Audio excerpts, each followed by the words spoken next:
Florida. You can look up all kinds of Florida news, and there's plenty of crazy stories, but this made me laugh.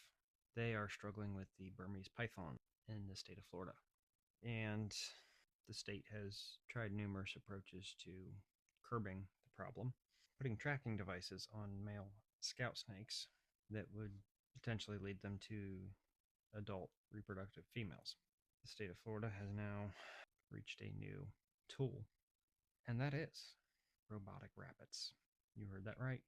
Robo bunnies, as they're calling them.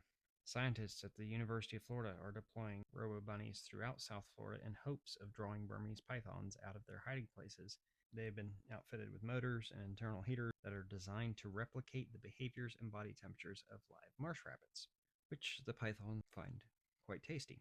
Robert McCleary, a wildlife ecologist at the University of Florida, who is leading the rabbit project, had this statement: "Our partners have allowed us to trial these things that may sound a little crazy.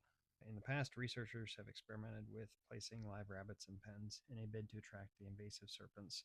The live rabbits were indeed effective at luring the snakes, drawing in about one per week, but caring for and managing the small mammals was labor intensive. Researchers wondered if robotic rabbits might do the job just as well."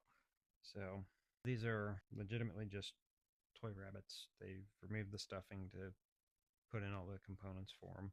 Waterproofed because they're going in the Florida marsh. And they've been put out in various undisclosed locations for a pilot study. Apparently, for being a huge snake, pythons do well at hiding, proven difficult to eradicate. Burmese pythons are native to Southeast Asia but began arriving in the United States in the 90s and early 2000s as part of the exotic pet trade. If you're keeping a snake as a pet, we can't be friends.